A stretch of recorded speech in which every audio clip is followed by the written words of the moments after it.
বৃষ্টির রাতে পাশের বাড়ির আন্টির মেয়েকে যেভাবে কলাবাগানে নিয়ে কাজ করলাম, আন্টির মেয়ে বলল, আস্তে আস্তে দেও, ব্যথা পাচ্ছি। হ্যালো বন্ধুরা, আমি তোমাদের পরি আপু। আজকের গল্পটি সম্পূর্ণ শুনলে আপনাদের মেশিন দিয়ে টপটপ করে পানি চলে আসবে, তাই হাতের কাজ করার আগে হাতের কাছে টিস্যু রাখুন। পাশের বাড়ির আন্টির মেয়ে আমাদের বাড়িতে আসার পর থেকেই আমি অদ্ভুত এক অস্বস্তি অনুভব করছিলাম। প্রায় গভীর রাত, হঠাৎ আমার তৃষ্ণা পেয়েছিল। আমি পানির খোঁজে রান্নাঘরে গেলাম। পানি খাওয়ার পর যখন আমি নিজের ঘরে ফিরছিলাম, তখন আমার চোখ আচমকা ড্রয়িং রুমে থাকা সোফার দিকে পড়ে গেল। সেখানে আন্টির মেয়ে প্রিয়া ঘুমিয়েছিল। রাতের নরম আলোয় তার চেহারা যেন অন্যরকম লাগছিল। তার লম্বা চুল গাল ছুঁয়ে পড়ছিল, যা তাকে অপ্সরার মতো দেখাচ্ছিল। সে ঘুমের মধ্যে বারবার তার চুল সরানোর চেষ্টা করছিল। তার প্রতিটি নড়াচড়া, তার মৃদু শ্বাসের শব্দ এবং তার মুখের প্রশান্তি, সবকিছুই যেন এক রহস্যময় অনুভূতি তৈরি করছিল। প্রিয়ার সরলতা আমাকে এক মুহূর্তের জন্য থমকে যেতে বাধ্য করেছিল। আমি নিজেকে সংযত করার চেষ্টা করছিলাম, কিন্তু সেই রাতে প্রিয়ার সৌন্দর্য যেন আরও বেশি উজ্জ্বল হয়ে উঠেছিল। বাইরে মুষলধারে বৃষ্টি আর বিদ্যুতের গর্জন আমার মনের অস্থিরতাকে আরও বাড়িয়ে তুলেছিল। প্রিয়া তখন সোফায় শুয়ে, আর আমি তার মুখের সরলতা ও সৌন্দর্যের মধ্যে হারিয়ে যাচ্ছিলাম। তার মুখের উপর এলোমেলো চুলের লট তাকে আরও বেশি মোহনীয় করে তুলছিল। ঠিক তখনই এক তীব্র বিদ্যুৎ চমকাল, আর প্রিয়া ভয়ে দৌড়ে এসে আমাকে জড়িয়ে ধরল। তার সেই হঠাৎ ছোঁয়া যেন আমাকে ভেতর থেকে নাড়া দিয়ে গেল। আমি আর কি করতাম? আমি তো একজন পুরুষ। আমি আমার আবেগকে নিয়ন্ত্রণ করতে পারিনি। সেই রাতে প্রিয়াকে, আমার নাম ঈশান। আমি একটি উচ্চ মাধ্যমিক বিদ্যালয়ে শিক্ষক হিসেবে কর্মরত। আমার বিয়ে হয়েছে ৩ বছর আগে। আমার স্ত্রী অনিতা এখন গর্ভবতী এবং আমরা আমাদের প্রথম সন্তানের জন্য অপেক্ষা করছি। অনিতা দেখতে খুবই সুন্দর এবং তার প্রতি আমার গভীর ভালোবাসা রয়েছে। এখন তার গর্ভাবস্থার ৮ম মাস চলছে, তাই তার এবং আমাদের অনাগত সন্তানের স্বাস্থ্য আমার প্রধান দায়িত্ব হয়ে দাঁড়িয়েছে। সাম্প্রতিককালে আমার স্কুল থেকে আমার বদলির আদেশ এসেছে। এই পরিবর্তন আমাদের জীবনে একটি নতুন অধ্যায় শুরু করার ইঙ্গিত দেয়। কিন্তু সেই রাতে যা ঘটেছিল তার জন্য আমি প্রস্তুত ছিলাম না। আমার স্কুল থেকে বদলির চিঠি এসে গেল। আমি নতুন জায়গায় যেতে হবে। কিন্তু এই অবস্থায় অনিতাকে একা রেখে যাওয়া একেবারেই সম্ভব ছিল না। আমি আমার শ্বশুর শাশুড়িকে ডেকে বিষয়টি জানালাম। অনেক আলোচনার পর সিদ্ধান্ত নেওয়া হলো যে এই সময়ে অনিতাকে তার বাবার বাড়িতে পাঠানোই সবচেয়ে ভালো হবে, যাতে তার ভালোভাবে যত্ন নেওয়া যায়। অনিতা বাবার বাড়িতে চলে যাওয়ার পর বাড়িতে একা থাকার অভিজ্ঞতা আমার জন্য খুবই কঠিন হয়ে পড়েছিল। বাড়ির ছোট বড় সমস্ত কাজ আমাকে একাই সামলাতে হচ্ছিল। ঠিক তখনই পেছনের গলিতে থাকা আমার এক দূর সম্পর্কের আন্টি এবং তার মেয়ের সঙ্গে আমার আলাপ হলো। কিছুদিন আগে আমার মামার মৃত্যুর কারণে বাড়িতে অনেক আত্মীয়স্বজনের আনাগোনা ছিল। একদিন আন্টি আমার বাড়িতে এসে জানতে চাইলেন, তোমার স্ত্রী কোথায়? আমি সবকিছু খুলে বললাম। কথোপকথনের সময় আমি আন্টিকে জানালাম যে বাড়ির কাজকর্ম সামলানোর জন্য আমার সাহায্যের প্রয়োজন। এ কথা শুনে আন্টি বললেন, তোমার গৃহকর্মীর দরকার নেই, আমি তো আছি। যতদিন তোমার স্ত্রী ফিরে না আসে আমি তোমার দেখাশোনা করব। আন্টির এই প্রস্তাবে আমি রাজি হয়ে গেলাম, কারণ এতে আমার অনেকটাই সুবিধা হবে। আমি ভেবেছিলাম তার এই সহযোগিতার জন্য তাকে কিছু অর্থ দিয়ে ধন্যবাদ জানাব। পরের দিন থেকেই আন্টি বাড়ির কাজে সাহায্য করতে শুরু করলেন। অনিতার অনুপস্থিতিতে আন্টি আমার বাড়িতে নিয়মিত আসতে শুরু করলেন। তিনি আমার খাবার দাবার ও অন্যান্য কাজকর্মের দায়িত্ব নিলেন। সবকিছু সুন্দরভাবে চলছিল। কিন্তু হঠাৎ একদিন আন্টি আমাকে জানালেন, ঈশান, আমাকে কয়েকদিনের জন্য আমার এক বান্ধবীর গ্রামে যেতে হবে। তার মেয়ের বিয়ে, সম্ভবত কয়েকদিন লাগবে। তবে তুমি চিন্তা করো না, আমি আমার মেয়েকে তোমার সাহায্যের জন্য পাঠিয়ে দেব। সে তোমার খেয়াল রাখবে এবং বাড়ির কাজ করবে। প্রথমে আমি একটু অস্বস্তি অনুভব করছিলাম, কিন্তু কাজের চাপ এত বেশি ছিল যে আমি রাজি হয়ে গেলাম। আন্টি প্রতিশ্রুতি দিলেন যে তার মেয়ে আমার সমস্ত প্রয়োজনের যত্ন নেবে। আমি ভাবলাম, কঠিন সময়ে কেউ পাশে থাকলে তা তো ভালোই। পরের দিন স্কুলে ছুটি ছিল, তাই আমি একটু বিশ্রাম নেওয়ার পরিকল্পনা করেছিলাম। সকালবেলায় আমি সোফায় বসে চা খাচ্ছিলাম। ঠিক সেই সময়ে দরজার ঘণ্টি বাজল। আমি চায়ের কাপটি টেবিলে রেখে দরজা খুলতে গেলাম। দরজা খুলতেই আমার চোখ যেন স্থির হয়ে গেল, আর মনটা অস্থিরতায় ভরে উঠল। দরজার সামনে দাঁড়িয়ে ছিল এক অপরূপ সুন্দরী মেয়ে। তার চেহারায় ছিল নিষ্পাপ একটা সৌন্দর্য, আর তার পোশাক ছিল আধুনিক, যেন কোনো চলচ্চিত্রের চরিত্র থেকে উঠে আসা। আমি কয়েক মুহূর্তের জন্য বিস্ময়ে তাকিয়ে রইলাম। আমার হৃদস্পন্দন দ্রুত হয়ে গেল, যেন সময় থমকে দাঁড়িয়েছে। তার বড় বড় চোখগুলো কেমন জানি গভীর এক আকর্ষণ তৈরি করছিল। তার ঠোঁটের কোণে থাকা হালকা হাসিটা যেন আমার ভেতরের সব আবেগকে জাগিয়ে তুলল। আমি কথা বলার জন্য মুখ খুলতে গিয়েও থেমে গেলাম। কি বলবো, কিভাবে শুরু করব, কিছুই মাথায় আসছিল না। তার চোখের ভাষা পড়ার চেষ্টা করছিলাম, যেন সেখানে লুকিয়ে আছে অনেক অজানা গল্প। এই মেয়েটির উপস্থিতি যেন আমার জীবনের এক নতুন অধ্যায়ের সূচনা হতে চলেছে। মেয়েটি ধীরে ধীরে বলল, আমি প্রিয়া, তোমার আন্টির মেয়ে। মা আমাকে তোমার কাছে পাঠিয়েছেন।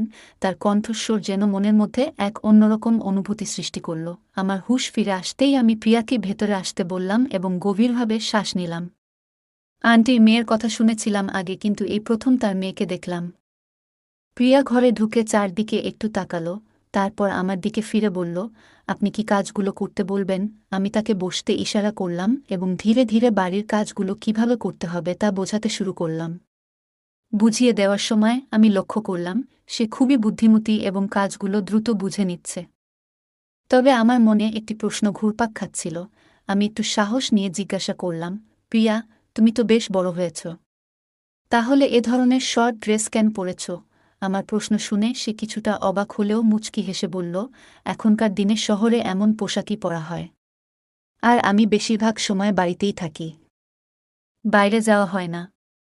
কিন্তু মা বলেছিলেন তোমার সাহায্য করতে হবে, তাই এখানে চলে এলাম। তার সহজ সরল উত্তর আমাকে কিছু বলার সুযোগ দিল না। আমি চুপচাপ বসে রইলাম। প্রিয়া ঘরের কাজ শুরু করে দিল এবং খুবই আন্তরিকভাবে সবকিছু পরিষ্কার করতে লাগল। আমি তাকে এক দৃষ্টিতে দেখছিলাম। তার কাজের প্রতি মনোযোগ দেখে আমি ভাবলাম, এত সুন্দর এবং তরুণ মেয়ে হয়ে কেন সে এত পরিশ্রম করছে? আমার মনে হঠাৎ আন্টির প্রতি একটু ক্ষোভ জাগল। আমি মনে মনে ভাবলাম, আন্টি কেন তার মেয়েকে এমন পোশাক পরতে দেন? এবং এতদিনে কেন তার বিয়ে হয়নি? কিছুক্ষণ পরে আমি প্রিয়ার কাজের প্রতি মনোযোগ সরিয়ে নিজের কাজে ব্যস্ত হয়ে পড়লাম। আমার মনে জমে থাকা প্রশ্নটি আর চেপে রাখতে পারলাম না। আমি প্রিয়াকে জিজ্ঞেস করেই ফেললাম, প্রিয়া, তোমার এখনো বিয়ে হয়নি কেন? প্রিয়া কিছুক্ষণ নীরব রইল। তারপর হালকা হেসে বলল, বিয়ের জন্য তো অনেক টাকা প্রয়োজন। মা একাই সবকিছু সামলান, সংসারের সব দায়িত্ব তার উপর। এই অবস্থায় বিয়ের কথা ভাবার সময়ই বা কোথায়? তার কথাগুলোর মধ্যে এক ধরনের চাপা বেদনা ছিল, যা আমি স্পষ্টই অনুভব করলাম। আমি তাকে বোঝানোর চেষ্টা করলাম, প্রিয়া, তুমি এত সুন্দরী, যে কোনো ছেলেই তোমার মতো মেয়েকে বিয়ে করতে চাইবে। তোমার বিয়ের জন্য টাকা কোনো বড় সমস্যা হওয়া উচিত নয়। কিন্তু প্রিয়া আমার কথার কোনো উত্তর দিল না। তার চেহারায় এক ধরনের অদ্ভুত শান্তি ছিল, যা আমাকে আরও বেশি চিন্তায় ফেলে দিল। প্রিয়া আমার বাড়িতে প্রতিদিন আসতে শুরু করল। সে এমন সহজ-সরলভাবে এবং মন দিয়ে কাজ করত যে অল্প সময়ের মধ্যেই তার প্রতি আমার একটা বিশেষ টান অনুভব করতে লাগলাম। তবে কিছুদিন পরে আমি তার আচরণে একটু অদলবদল লক্ষ্য করলাম। একদিন আলাপের সময় প্রিয়া হঠাৎ আমার স্ত্রী সম্পর্কে প্রশ্ন করতে শুরু করল। আমি কোনো দ্বিধা ছাড়াই তাকে সবকিছু জানিয়ে দিলাম। আমার কথা শুনে প্রিয়ার মুখে অদ্ভুত এক আনন্দের ছাপ ফুটে উঠল।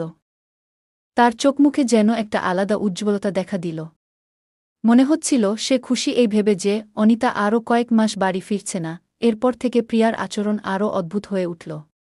সে শুধু কাজ করেই ক্ষান্ত থাকত না, বরং প্রতিদিন আমার জন্য নতুন নতুন রান্না করত। তার রান্না এতই সুস্বাদু হতো যে মনে হতো সে সত্যিই মন দিয়ে কাজ করছে। যদিও আমি এসব বিষয়কে তার দায়িত্বের অংশ হিসেবে উপেক্ষা করতাম, কিছুদিন পরে আমি লক্ষ্য করলাম প্রিয়া আমার পছন্দকে বিশেষ গুরুত্ব দিচ্ছে। সে এমন পোশাক পরত যা আমার ভালো লাগে এবং আমার ছোট ছোট ইশারাগুলো বুঝতে চেষ্টা করত। আমি তাকে কয়েকবার বলেছিলাম, প্রিয়া, তোমার কাজ যতটুকু বলেছি ততটুকুই করো, এর বেশি করার দরকার নেই। কিন্তু সে কখনোই আমার কথা শুনত না। ধীরে ধীরে আমি অনুভব করতে লাগলাম প্রিয়া যেন আমার স্ত্রীর মতো আচরণ করছে। সে মাঝে মাঝে আমার সামনে শাড়ি পরে আসত, যা আমাকে হতবাক করত। তার ব্যবহার ক্রমেই জটিল হয়ে উঠছিল। সত্যি বলতে, শাড়িতে প্রিয়া অপ্সরার মতো লাগত।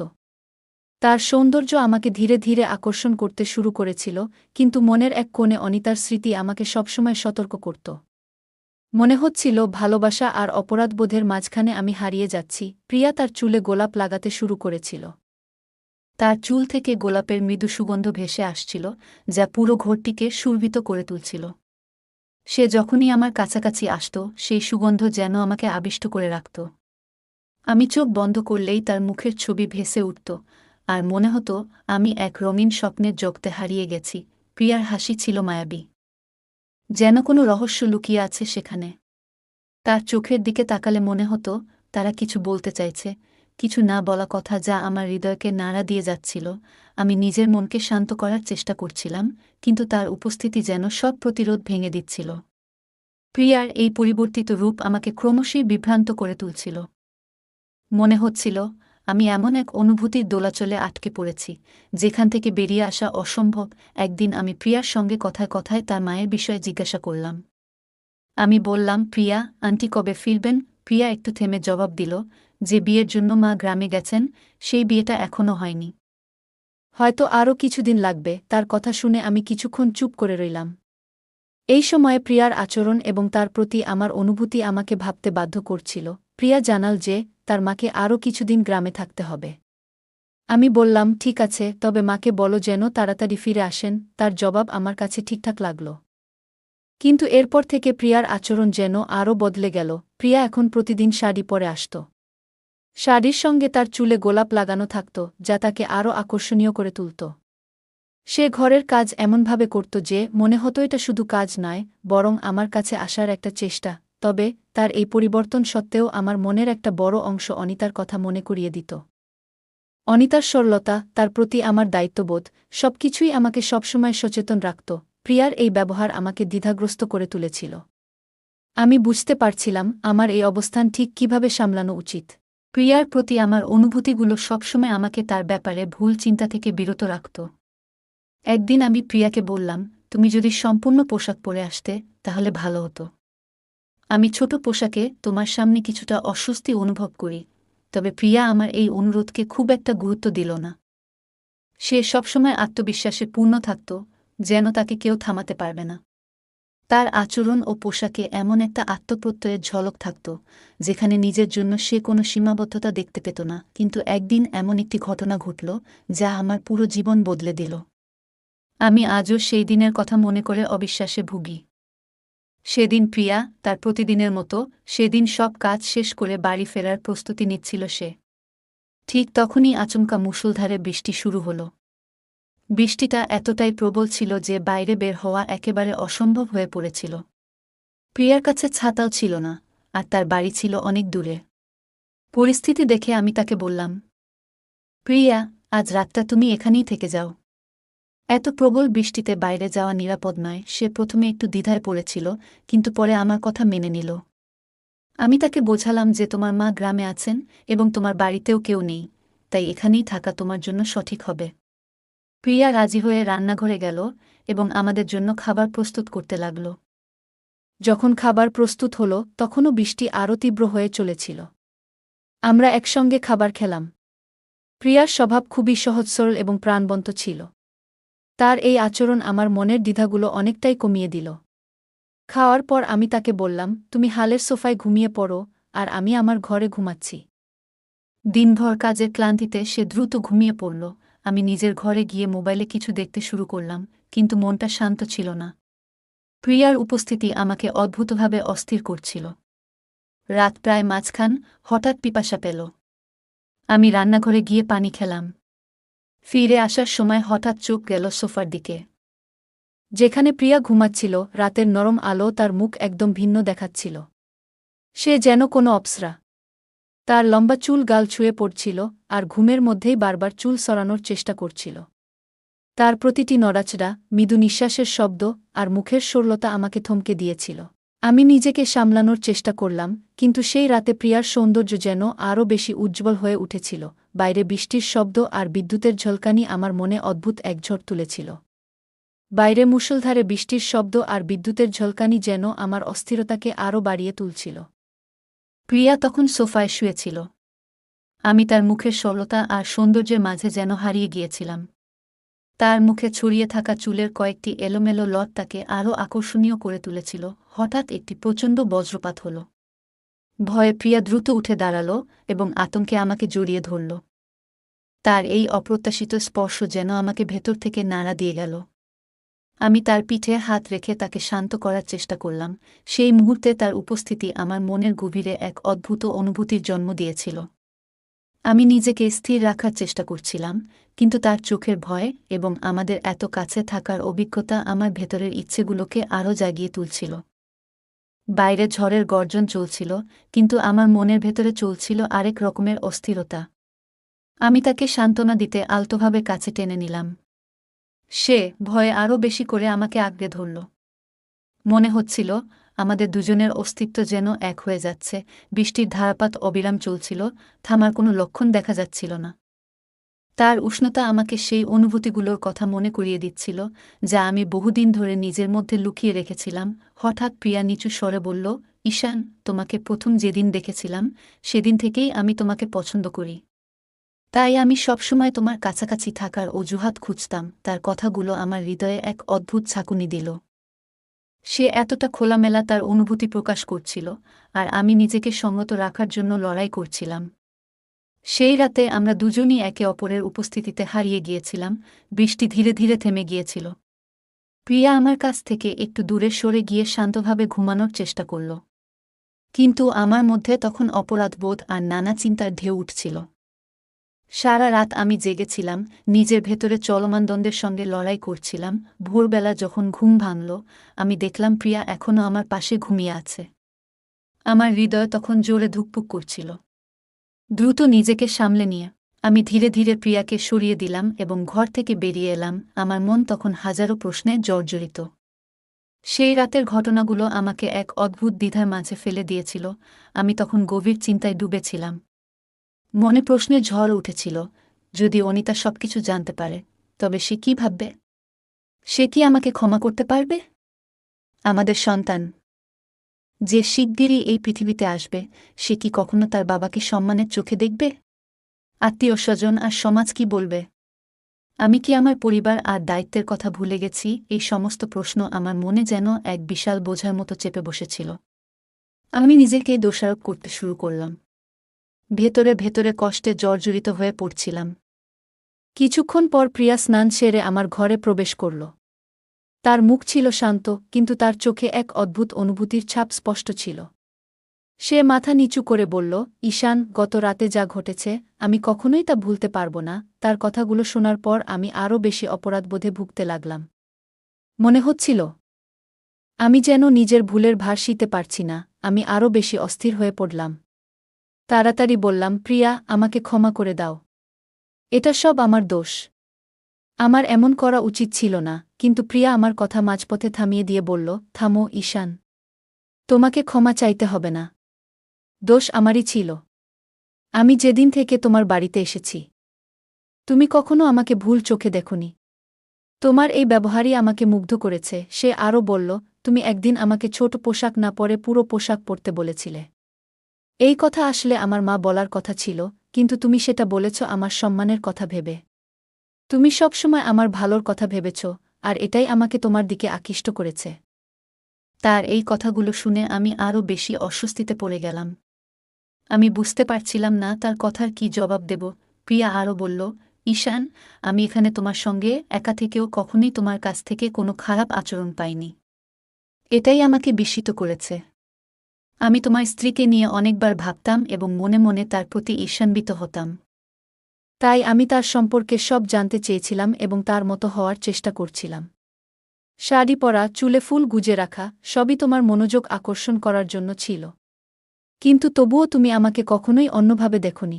সত্যি বলতে, তোমার মতো সৎ মানুষ আমি আর কখনো দেখিনি। প্রিয়া এসব বলছিল, আর তার প্রতিটি কথা যেন আমার মনে অদ্ভুত এক ধরনের অস্বস্তি আর অপরাধবোধ সৃষ্টি করছিল।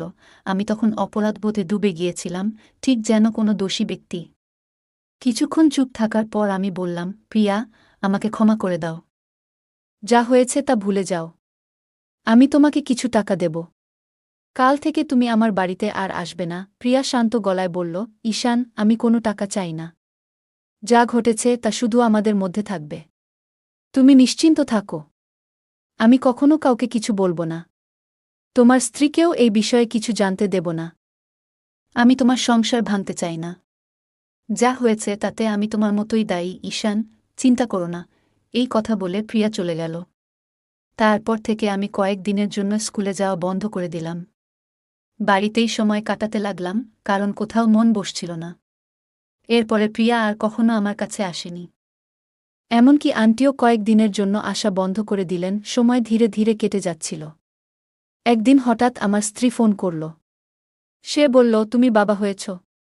তোমার একটি চাঁদের মতো ছেলে হয়েছে। সেই দিন থেকে আমি আমার ছেলের আনন্দে এতটাই মগ্ন হয়ে পড়লাম যে সেই রাতের ঘটনা সম্পূর্ণ ভুলে গেলাম। আমার স্ত্রী বাড়ি ফিরে এসেছিল, আর আমি আমার স্ত্রী ও ছেলের সঙ্গে সুখী জীবন কাটাচ্ছিলাম। কিন্তু একদিন হঠাৎ দরজার বেল বাজল। আমি দরজা খুলে দেখলাম দরজার সামনে একটি উপহার রাখা রয়েছে। আমি চারপাশে তাকালাম, কিন্তু কাউকে দেখতে পেলাম না। এরপর আমি উপহারটি তুলে নিলাম এবং বাড়ির ভেতরে এসে আমি ধীর পায়ে উপহারটি খুললাম। ভিতরে ছোট শিশুর খেলনা, নরম তুলতুলে জামাকাপড় এবং একটি লাল গোলাপ রাখা ছিল। মুহূর্তেই বুকের ভেতরটা কেঁপে উঠল। বুঝতে আর বাকি রইল না, এটি প্রিয়া রেখে গিয়েছে। মনের মধ্যে এক অদ্ভুত ভারী অনুভূতি তৈরি হল।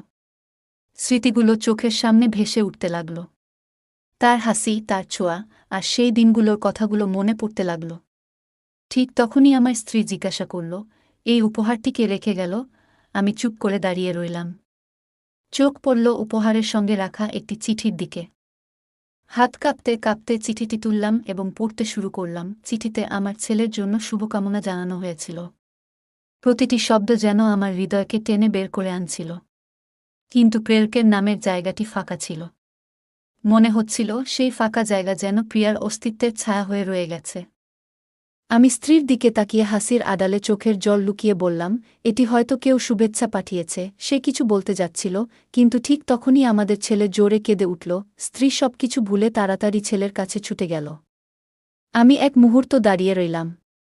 মনে হলো আমার ভেতরের এক অংশ যেন চিরতরে হারিয়ে গেল।